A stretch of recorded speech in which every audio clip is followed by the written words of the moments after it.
talk about the broader implications for the emerging markets. I mean, we were talking a little bit about the impact on oil, LNG, of course. Qatar takes the world's market share, 30% of the market share. Is there anything that we should be concerned about when it comes to emerging markets and its broader impact?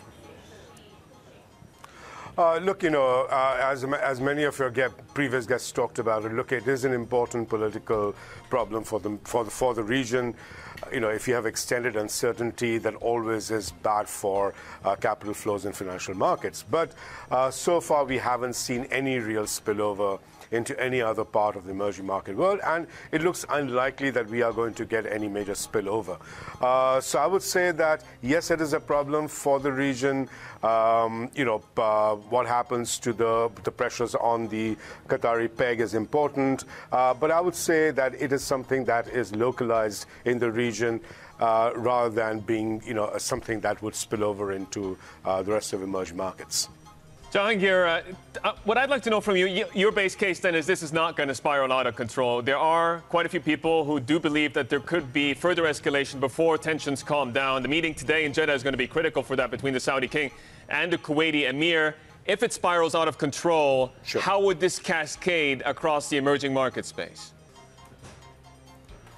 So again, you have to look at the linkages. So really the key linkages is through oil prices in one hand, and on the other hand, pressures on the respective pegs in that region. Now, remember, we went through pressures on the Saudi peg and other Gulf country pegs when oil prices had fallen. Again, those pressures were significant. They lasted for a very long time.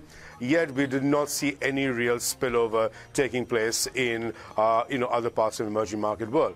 Questions were asked about the longevity of the pegs and what it meant for pegs elsewhere, but that's about it. So again, the financial linkages are limited. The linkages to the exchange market are limited.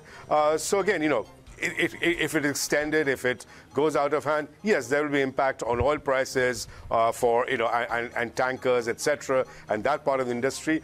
But full-fledged financial impact looks unlikely.